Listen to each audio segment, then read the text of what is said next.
Nous sommes aujourd'hui le dimanche 11 avril 2021, deuxième dimanche de Pâques. Comme je vous l'expliquais la semaine dernière, durant le temps pascal, la première lecture est extraite du livre des Actes des Apôtres. Nous allons ainsi naviguer à travers ce livre sans en respecter nécessairement la chronologie. Dans ce passage, nous avons l'une des présentations de la première communauté chrétienne.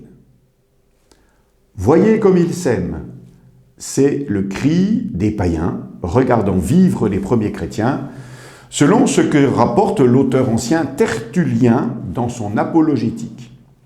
Ce comportement est en concordance avec la parole du Christ, c'est à l'amour que vous aurez les uns pour les autres, que l'on vous reconnaîtra comme mes disciples. L'amour mutuel n'est pas d'abord une question de sentiment, comme le mot pourrait nous le suggérer spontanément. Ce qui vient exprimer cet attachement des chrétiens entre eux est avant tout l'unité dans la foi. La multitude de ceux qui étaient devenus croyants avait un seul cœur et une seule âme, venons-nous d'entendre. Alors que la société juive de l'époque est divisée en plusieurs courants, souvenez-vous, les pharisiens, les sadducéens, les zélotes, et que les peuples païens ne s'accordent pas entre eux dans le culte des divinités, Cybèle, Mithra, Jupiter, etc., les chrétiens se trouvent reliés par une unique foi en Jésus, mort et ressuscité. Et c'est avec une grande puissance que les apôtres rendaient témoignage de la résurrection de Jésus. Cette unité dans la foi contribue à l'unité dans la charité, c'est-à-dire dans le partage concret des biens. Ils avaient tout en commun, au point qu'aucun d'entre eux n'était dans l'indigence. La propriété commune, ou plus exactement, l'absence de propriété individuelle, permet de dépasser les inégalités et les disparités liées à la condition sociale. Comme le dira saint Paul, il n'y a plus ni juif, ni grec, ni esclave, ni homme libre. On pourrait ajouter ni riche, ni pauvre. Nous pouvons noter le rôle central des apôtres dans la responsabilité et la gestion de ce partage. On le distribuait en fonction des besoins de chacun. Ceci n'est pas sans rappeler la vie du peuple hébreu. Dans le désert, quand il se nourrit de la manne, chacun en avait recueilli autant qu'il pouvait en manger.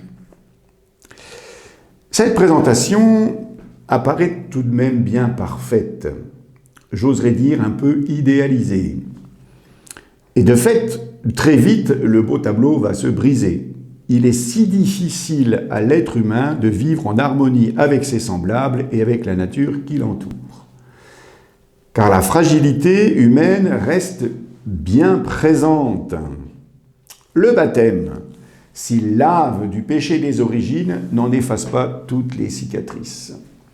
Et la tentation du chacun pour soi reprend vite le dessus. C'est ainsi que vont apparaître des dissensions d'ordre économique, avec la tromperie d'Ananie et Saphir, son épouse, qui détournent une partie de la vente de leur terrain pour le conserver à leur profit, c'est un peu plus loin dans le livre des Actes, ou la jalousie au sujet du secours à apporter aux veuves, c'est au chapitre 6 du même livre.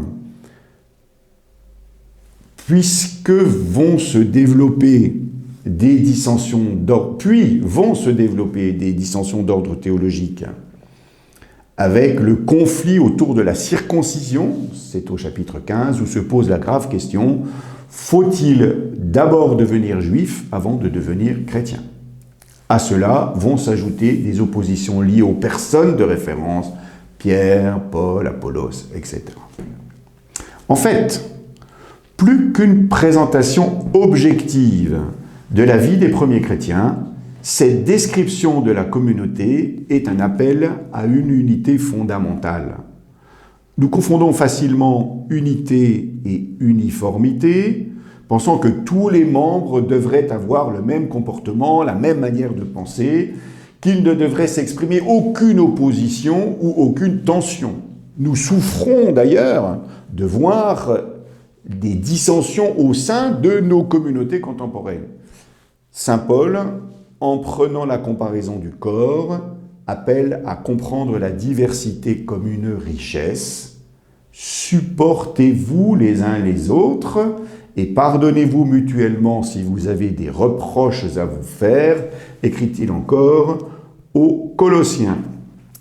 L'unité se réalise dans la confession de la même foi et dans le pardon.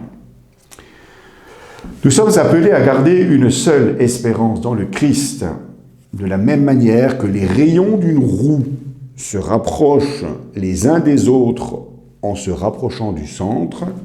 Les chrétiens ne peuvent vivre l'unité qu'en se tournant vers le Christ. C'est lui qui donne la capacité de vivre l'amour mutuel, et la reconnaissance d'un même Père facilite la vie fraternelle. En question pour notre rencontre, comment recherchons-nous l'unité de notre maison, de notre paroisse ? Bonne rencontre.